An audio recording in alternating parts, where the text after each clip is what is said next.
But back to the war itself, 3 weeks in, again, minimal gains by the Russian army in the past 24 hours, but they're still slowly advancing. They have, though, had some successes. They've shot dead 10 civilians lining up for bread. They've bombed a drama centre used as a shelter. We don't know how many civilians are dead under the rubble. And meanwhile, the Russian troops are still trying to cut off the capital, Kyiv. They're reaching some of the outer suburbs. Now, I've said this war is our business too, and not just because it is evil, and not just because the results are felt even here, higher petrol prices just for a start. You see, backing Russia is China, watching on, getting clues to how it will fight its next war. In fact, Chinese journalists, if that's what they really are embedded with Russian forces.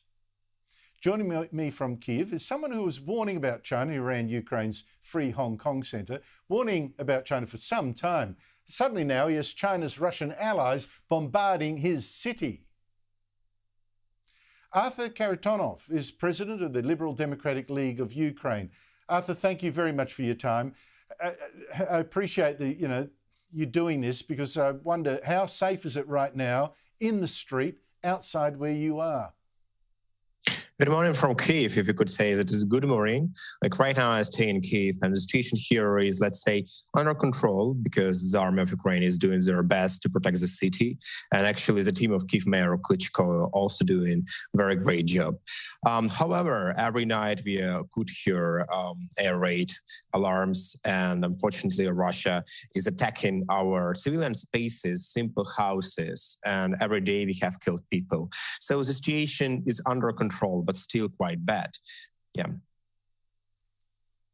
Now, there's a 3-day curfew being declared by the mayor, the former boxer Klitschko. What is that for? It's not for the first time when we are having like a situation like that, but it wasn't like 3 days, it's like 1 day plus. And the main aim was to secure people who are staying in Kyiv, like me, and also to clean up the city from Russian agents, because like right now, Kyiv could face two options how Russia could attack us. We are bombing, and that's why we are calling to close our sky. And we are different agent groups trying to, make mimicry towards people hiding in shelters. That's why we are all like taking huge attention towards these groups and trying to protect our shelters too. Now, Arthur, you've been campaigning for some time against China's takeover of Hong Kong. It's just so upset me how easily the West let that happen. These total crushing of free speech there. I've got someone I know who's been on the show a few times now in jail, a newspaper publisher, for instance. You have actually got Russia trying to take over Ukraine, backed by the same Chinese regime that you fought. Do you see a link here? Yeah, I could see it. And actually, when China imposed a national security law, which is absolutely disgusting, we called it the second occupation of Crimea within the frames of international law. And of course, all my heart is for my Hong Kong friends right now imprisoned in Chinese communist prisons. So we are saying this like hybrid occupation of Hong Kong. But parallels, what I could do is like about Ukraine and Taiwan, because what happened to Hong Kong is actually the same somehow what happened towards Crimea when it was occupied by Russia, and no real reactions from the side of the West. And yesterday we heard such a speech from Boris Johnson in the UK, who told that we acted not enough to secure Ukraine after the occupation of Crimea and the beginning of war in 2014. So when China actually occupied in hybrid way Hong Kong, there is no reaction too. And I could see this chain. So probably, like, if Ukraine will lose, Taiwan will be next. So everything is connected. And we need to have very, very strong action altogether, because it's our last chance to prevent the real global war.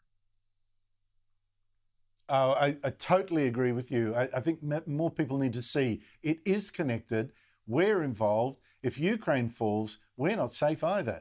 Now, just finally, just thinking of yourself here, Arthur, you've got a Russian army out in the suburbs firing away at you, blowing up apartment buildings, shooting civilians.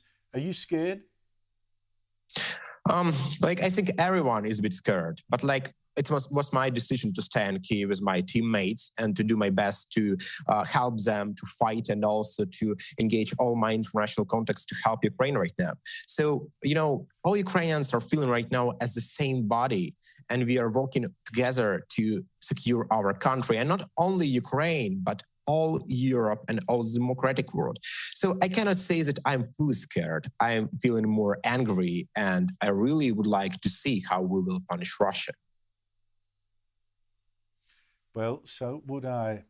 Arthur Kharytonov, thank you so much indeed for your time. It's foolish advice from me, but try to stay safe. Thank you so much.